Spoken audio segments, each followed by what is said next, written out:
Welcome to the Businesstalk podcast. I'm your host Deepak from India. Today we have the privilege of hosting Dr. Michael Gillespie, Associate Professor of Psychology at University of South Florida on our podcast.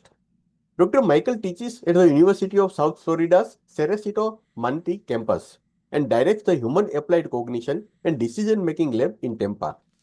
His scholarship bridges psychology and organizational science with research focusing on how people make decisions at work, the role of critical thinking and values in professional behavior, and the measurement of attitudes, culture, and performance in organizations. He teaches courses in industrial organizational psychology, research methods, test and measurement, and statistics, inspiring students to apply evidence based thinking in real world psychological and workplace challenges. Dr. Michael earned his PhD in Industrial Organizational Psychology from Bowling Green State University, his MA in the same field from Michigan State University, and his BA in Psychology from the University of South Florida. Before joining University of South Florida, Dr. Gillespie served as an assistant professor of assessment, research, and statistics in Bowling Green State University School of Leadership and Policy Studies. He also held roles as research director at Denison Consulting and as a data analyst at the University of Michigan's Institute for Social Research, where he gained extensive experience in organizational assessment and data-driven leadership practices. In today's episode, Dr. Michael Gillespie shares key insights from his acclaimed book, Distancing: How Great Leaders Reframe to Make Better Decisions. It's my pleasure to now welcome Dr. Michael Gillespie to the conversation. Dr. Michael, we are deeply honored by your presence and grateful for your time with us today. Great intro. Thanks for having me. You did a great job synthesizing my career into a pitch here to kick things off. So thank you, Deepak. Glad to be here. Thank you. Dr. Michael, the book argues that our biggest obstacle to making wise decisions is often ourselves. Can you walk us through a specific real-world example where a leader's limited perspective lead them astray and how psychological distancing could have changed the outcome? Sure. Yeah. I'll share a quick example from the book. And then I think what might be useful is if I explain a little bit of how I got here. So the example from the book, which you may have read and some of the listeners might be familiar with, is with Moore and Grove at Intel. So in the 80s, they were trying to decide, do they stay in memory chips or do they get out of memory chips and switch to microprocessors, right? And so one turns to the other and says, what would we do if we were our replacements? And so that shift of what would we do if we were our replacements, that's huge because they became somebody else. And then the solution became clear in a snap. They said, oh, we need to get out of memory chips and into microprocessors. Before then, they spent the whole year and years leading up to that, banging their head against the same wall over and over and over again. Should we, stay in memory or should we get out of memory? Their margins were getting smaller. Increased competition was really a problem for them. But they were memory chips. That was their core identity. So it was really hard to let go of that and get into something new with microprocessors. Now, that's an older example. People are familiar with that one already for the most part. But it's a great kind of, it's a nice story for how this really works. Let me back up a little bit, though, and tell you and our listeners what got me here, because I think that's perhaps relevant to the question. So I was the director for our campus-wide critical thinking program. So what we decided to do as a university is we were going to be known for critical thinking. We're going to teach our students how to be better critical thinkers, the faculty how to teach better critical thinking. We even started running workshops for the community. We had business leaders, retirees, administrators, entrepreneurs come in and take these classes on how to be better critical thinkers. I kept getting this question that really made me think, and the question was along the lines of this. If I am supposed to slow down and apply a structured, thoughtful thought process to every decision I have to make, how do I have enough time in the day? And so that really kind of stuck with me because we had a great program. It was a structured thought process of how you could do a deep dive on a topic, analyze it, and come up with an objectively good solution. It is a great process. It really is. The problem is we can't stop and apply this to everything in our lives all of the time, or we just don't have enough time. And so there's people are perhaps familiar with Kahneman's thinking fast and thinking slow. There's that fast, associative, intuitive thought process. And then there's also a slow, deliberative mode where we break something down into the steps and carefully analyze it and put it all together. Well, we can't live our whole lives in that slow thought process or we won't get anything done. So we need a way to help people more quickly. The way to help people more quickly is to help them not be themselves. Because when we're making a decision, typically we're bringing our past experience, our baggage, the things that worked for us before, the things that didn't work for us before, our assumptions, and we're going to quickly make a decision on that basis. Well, what if we have the best information available to us, but we're also in the worst position to see it clearly? And that's the case. So we are too biased to make our own decisions sometimes. And so what we need to do is step outside of our own head and become somebody else to see the situation more clearly and make a more rational decision. And so that's what got me in this place. That's what got me to working on this book. There's a whole backstory with meeting my amazing co-author, David Marquet. But that's I'm getting into a different territory there. So to answer your question, there's that great story of Moore and Grove. And then there's the kind of what got me to trying to help people make faster decisions. And then I could also talk at length about, university committees and politics and policies and stuff and how I've seen this play out. But I think I'll stop now and turn it back over to you. Professor, you introduced three types of distancing: self-distancing, spatial distancing, and temporal distancing. Which of these do you find most challenging for leaders to practice in high-pressure moments, and why?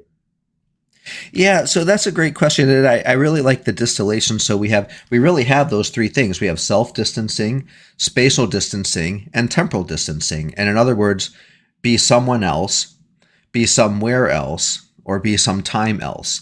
So these are mental manipulations that we can all do to get out of our own head.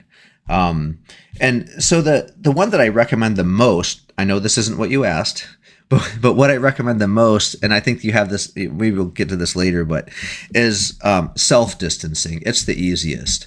It's the most straightforward. I have a simple example I can give people for this. The harder one, I think, is maybe spatial distancing, to use that one well. But that's the idea of spatial distancing. There's really, so the book is all about these mental manipulations. So for example, if you were to look at yourself on Google Earth or Apple Maps and just kind of keep zooming out, keep zooming out, keep zooming out, keep zooming out. And you see how insignificant you become as your town shrinks and then your country shrinks. Then you see the globe. Maybe you see the Earth as just one planet in the solar system. And so it really helps us see our own insignificance. So I really like that technique, but it's harder to apply, I think, right away and practice, but you can pull out a tool like that and do it. It also, and this is something that we did not get into in the book, but it's also a great opportunity for organizations can actually, if the idea is to be somewhere else or go somewhere else, well, guess what? We can actually do that. We can actually move our feet into another room. We can go to somebody else's office and consider the problem from their perspective. We can go to an offsite retreat. We can invite somebody to our office if perhaps we want to help them see it from our perspective, so that we can change the location to change what is salient to us in the decision-making process. And so that's something that's a little bit less straightforward, but it's something that organizations absolutely can do. And there's some good examples of this. Professor, self-distancing asks us to adopt the perspective of an outside observer. How is this different from simply asking a colleague for advice? And what makes viewing ourselves as a third party so powerful? Yeah, I really like that question because it really comes down to, if you think about it, if you have a friend that's struggling with something, a colleague, a coworker, a boss, they're struggling with a decision when to us it looks so obvious. Like we can see the solution, we can see the problem, and we feel like much more clearly than they can because we're an impartial outside observer. And so, what's different between self distancing and just asking somebody else? Well, two things. One, we may not have access to ask somebody else, or we may not want to, for whatever reason, actually ask somebody else. And so we can actually become somebody else in our own mind, and it mitigates a lot of those self-serving biases that we have. But the other thing is, so if I have a friend that's complaining about a situation they have at work, they're trying to decide whether to change careers. I can ask them a bunch of questions about it, but really, who knows the most about their situation? They do. So if I'm trying to solve a problem for me, who has the most information about the problem I'm trying to solve? Well, I do. I just also have all of the hangups and biases that go along with being me. And so if I can get out of my own head by becoming somebody else, become a trusted teacher, become a trusted friend, become a coach, really embrace the persona of somebody else, and then look at my situation, well, guess what? Now I have the most information available. And then also, I'm no longer me, so I can actually shed all of those biases. And so I'm in a great position to see the situation much more clearly by mentally just becoming somebody else. Professor, many leaders struggle with defending past decisions rather than seeking better alternatives. What internal barriers prevent us from letting go of our initial choices, and how does psychological distancing help overcome that resistance? Right. So it's that escalation of commitment. It's that sunk cost fallacy. So I made a decision. I feel like that decision that I made is somehow a part of me. And so if that decision is not a good decision, I feel like that's a reflection on me, like I'm not a good person because I made a bad decision. That confounding of the person with the decision, that's the problem. That's why it's so hard to let go of a decision that we've already made, why it's so hard to to find objective evidence for or against it. And so by either separating out the person who made the decision from the person who evaluates the decision, which takes two people, so organizations can do that, or by mentally becoming somebody else. For example, with Moore and Grove, when one of them said, well, what if we become our replacements? So you become somebody else. So by putting on that hat of somebody else, it helps us shed those biases. It helps us shed those hangups so that we can see the situation more clearly. Professor, temporal distancing involves making decisions from the vantage point of future selves. How does this technique specifically help leaders avoid short term thinking and the pressure to make reactive choices? Right. So David has a great story about this in our book.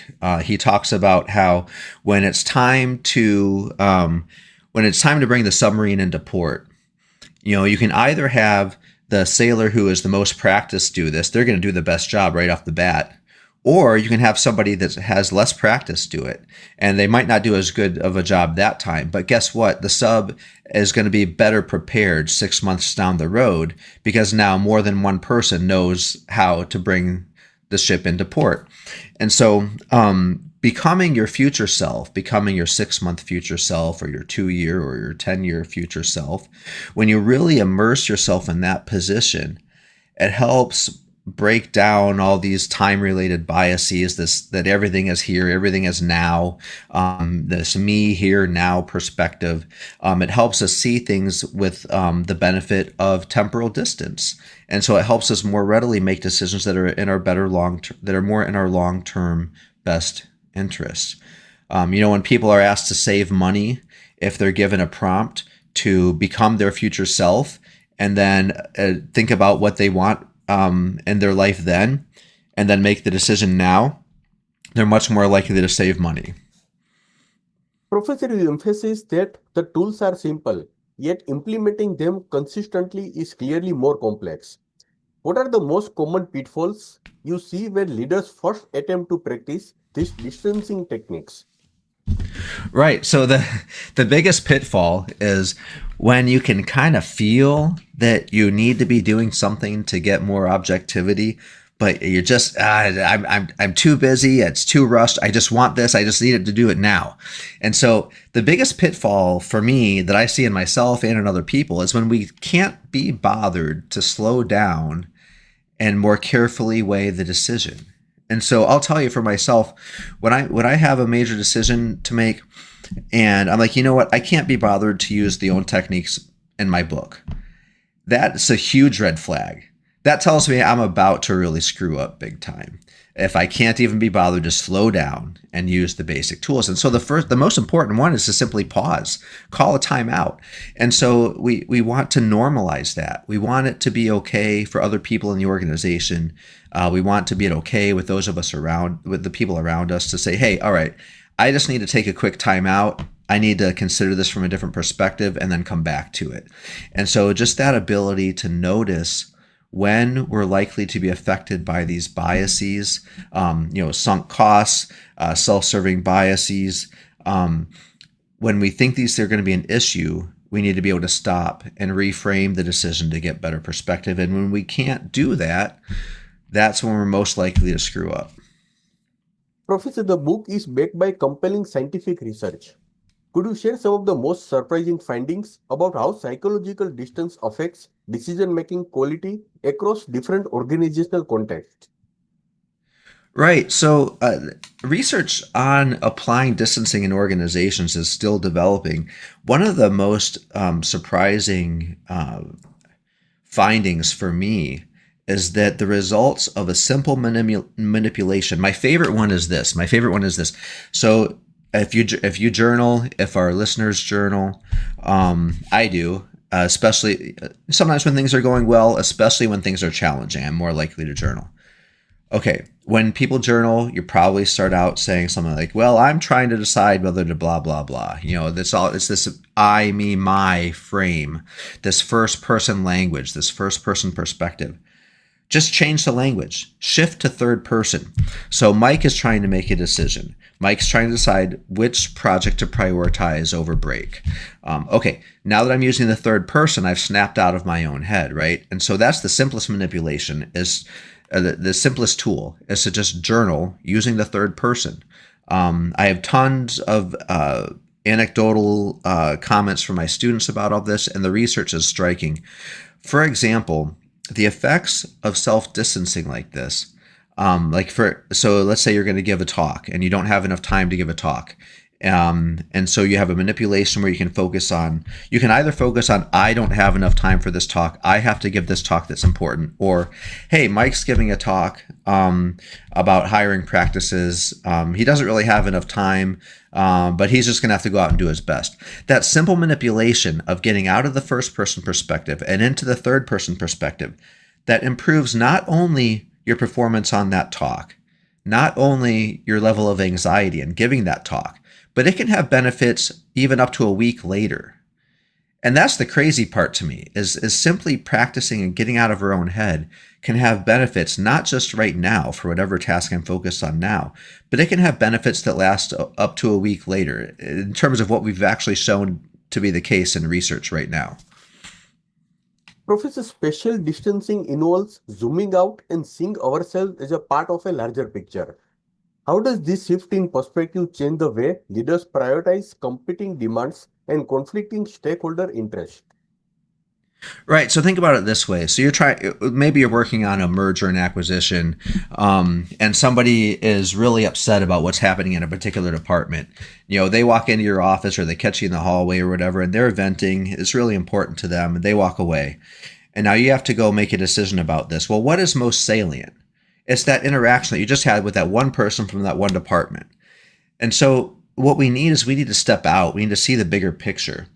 And so it helps leaders see the balance of the big picture. And it helps get out of the detailed minutia of every little issue that's going on. That yes, you want to be aware of all of those things, but it can cause analysis paralysis, and sometimes we just need to extract ourselves from all of those details and see the bigger picture, and that's what this lets us do. Professor, you and David Marquet collaborated on practical exercises throughout the book. Which exercise do you recommend leaders start with first if they are new to the concept of psychological distancing? Right. So I'm happy to make this point again because like my one simple homework assignment that I love to tell everybody, and this is what I do with my students all the time also, is just try journaling in the third person. So first person is I, me, my. Third person is Mike, he, she, whatever, just journal in the third person about a challenge that you're experiencing, something that you feel anxious about, something that's coming up. That one simple thing, just try it. My students tell me it helps them feel more empathy for their situation, also helps them feel more relaxed about it, also helps them hold themselves more accountable. So it's just kind of like this, they just kind of get this distance from it where it's not all this woe is me, blah, blah, blah. It's this happens, accept it, deal with it, move on. And so just that journaling in the third person is really powerful. And that's the simple recommendation I would give people to try. And if it works for you, then we've got about 30 other things you can try. Professor, I'd like to conclude this episode with one last question. Beyond individual decision making, how can organizations embed the principle of distancing into their culture and decision making processes so it becomes a systematic practice rather just an individual habit? Yeah, I love that question because we almost wrote, we could write a whole other book on taking this to the organizational level. And in fact, we had about a third of a book written on this, and we had to cut it, and focus just on what people can do themselves. That's what the book is mostly focused on. But what I would say is there's two major things you can do. One is normalizing the call for a timeout or a pause. Make it okay. Because when people don't feel like they can stop, take a break, and reframe and get a better perspective, that's when things can really spiral quickly and go downhill quickly. And so normalizing this idea of, hey, I just need to take a time out real quick. I can feel my emotions are getting intense, or I can feel my judgment is a little clouded, or this recent interaction is a little fresh. And so normalizing, making it okay that people can call a timeout. There's like the andon chord, for example, is a classic example of this on an assembly line where you can just pull a cord, turns on a light or whatever, and then everybody knows, okay, we're going to see what the problem is before we continue. And so, and there's another example in the book of Anne Hathaway calling a pause, saying, you know what, I'm not feeling this. I need a better perspective. Then she came back in and she nailed the scene. And so normalizing that call for a pause. The other thing is, a lot of the point of the book is we can get better perspective by not being ourselves. Well, and I don't want to, it's not that we want to be authentic. We do. Authenticity is great. But when we're all mired in our details and our biases and we're struggling to make a decision, we've got to get out of it. We've got to become somebody else, become somewhere else, become sometime else. We've got to get out of our own head. But the beauty of in an organization is there are already multiple people. So we can ask for other people's perspective, which we should. And also we can set up processes so that the people who make the decisions and the people who evaluate those decisions are not the same person. So it's all about stripping out the effects of ego on our decision making. And so how do we separate what needs to be done from the people? Now, the people are huge. The people are important. I'm an organizational psychologist, so I'm for the people. But when we attach the feeling like this decision or this department or this product is us, that's where we run into problems. And so we want to be able to separate the decision, we want to separate the product from the people so that the people can see things more objectively. Thank you, Dr. Michael Gillespie, for sharing these powerful insights on psychological distancing. The tools may be simple, but as you have shown us today, their impact on how we lead and decide can be truly transformative. We encourage our listeners to pick up distancing and begin practicing these techniques in their own organizations and personal life. Thank you once again, Dr. Michael, for joining us today and sharing your insights from the book Distancing. Thank you once again. Ah, my pleasure. Thanks for having me, Deepak. Appreciate it.